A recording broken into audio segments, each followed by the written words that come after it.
Hai, apa khabar semua? Bismillahirrahmanirrahim. Assalamualaikum warahmatullahi wabarakatuh. Dan salam terus berkongsi. Jom belajar bahasa Melayu tahun 6 Sekolah Jenis Kebangsaan. Baiklah, kali ini kita akan belajar dalam tema yang ke-11, iaitu rancakkan ekonomi kita. Dan kita akan belajar dalam unit yang terakhir, iaitu unit yang ke-33, iaitu kad dan diriku. Jadi adik-adik sekalian bolehlah merujuk buku teks Bahasa Melayu tahun 6 Sekolah Jenis Kebangsaan pada muka surat 173. Baiklah, standard kandungan yang kita akan belajar kali ini ialah 3.3, iaitu membina dan menulis perkataan, frasa dan ayat dengan betul. Seterusnya, standard pembelajaran yang kita akan belajar kali ini ialah 3.3.3, iaitu membina dan menulis jawapan secara kritis dan kreatif dengan betul. Baiklah, objektif pembelajaran yang kita ingin capai dalam pembelajaran kali ini ialah murid-murid dapat menulis jawapan pemahaman dengan betul berdasarkan teks. Baiklah, jom kita baca bersama-sama petikan yang terdapat juga dalam buku teks kamu pada muka surat 173, iaitu tajuknya penggunaan kad kredit. Cikgu Selby telah pergi ke sebuah bank. Beliau ingin memohon kad kredit. Di sana, beliau disambut dengan mesranya oleh seorang pegawai bank. Pegawai bank itu memberikan penerangan tentang keistimewaan kad kredit. Antaranya, pengguna tidak perlu membawa wang tunai ke mana-mana. Pengguna dapat berbelanja dengan hanya menghulurkan kad kredit kepada juru wang. Oleh itu, kehilangan wang tunai dapat dielakkan. Selain itu, pengguna kad kredit akan mendapat mata ganjaran daripada perbelanjaannya. Mata ganjaran ini boleh ditebus dengan pelbagai cara, sama ada ditukar dengan barangan atau pakej pelancongan.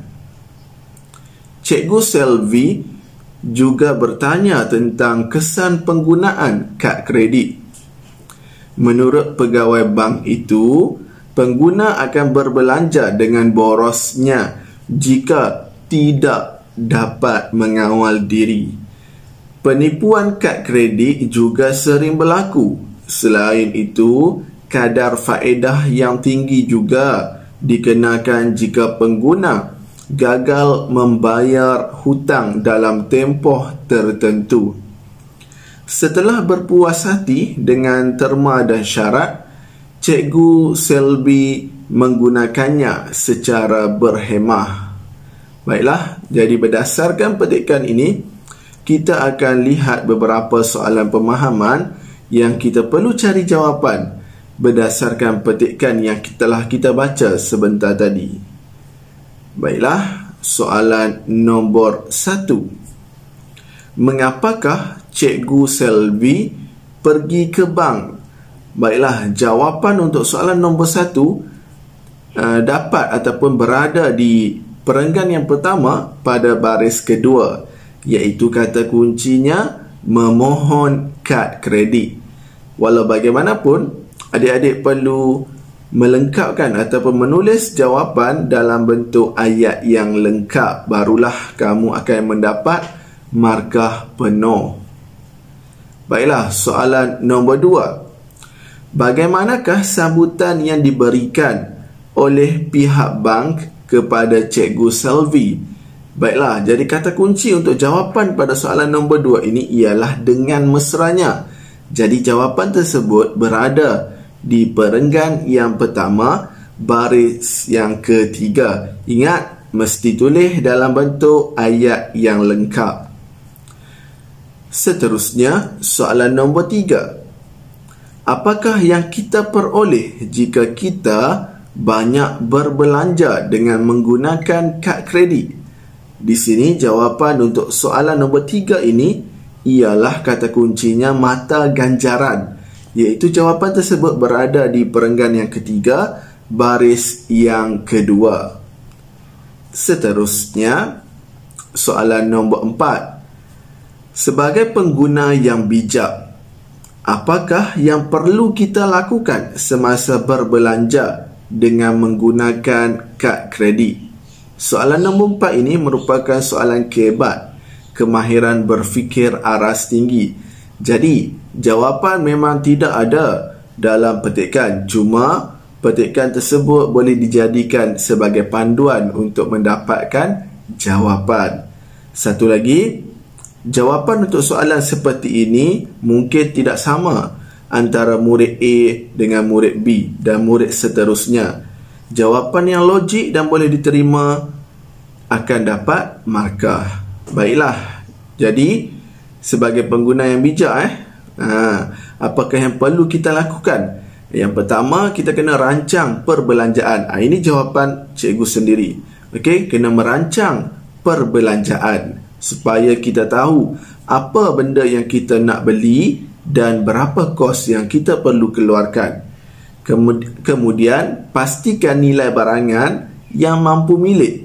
Maksudnya, kad kredit ini kita guna barang dahulu baru kita bayar. Jadi, pastikanlah nilai ataupun kos barangan yang kita beli nanti pada tempoh yang kita perlu bayar, bayaran kad kredit tidaklah membebankan. Maksudnya, kita mampu untuk bayar nilai tersebut. Kalau kamu ada jawapan lain yang sesuai dan boleh diterima, tidak ada masalah. Baik, seterusnya. Soalan nombor 5. Kita lihat soalan nombor 5. Pada pendapat kamu, perlukah Cikgu Selvi menggunakan kad kredit? Ini pun soalan kebat, tidak ada jawapan dalam petikan. Kalau kamu jawab perlu, nyatakan alasan kenapa perlu Cikgu Selvi guna kad kredit.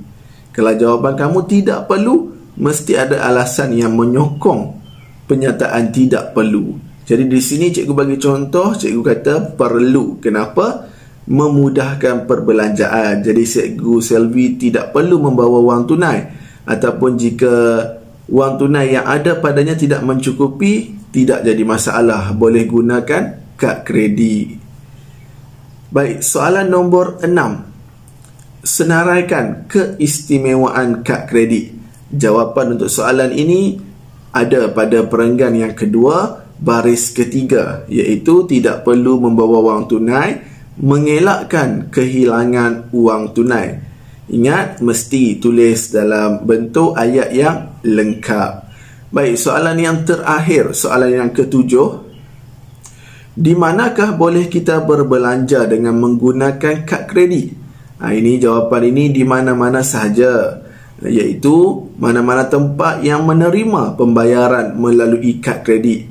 Ada juga tempat yang tak terima, tapi di mana saja yang boleh terima pembayaran melalui kad kredit, memang tidak jadi masalah untuk bayar barangan ataupun perkhidmatan yang kita guna menggunakan kad kredit. Baiklah, jadi setakat itu sahaja dulu pembelajaran kita untuk kali ini. Semoga kita dapat berjumpa lagi dalam pembelajaran yang akan datang.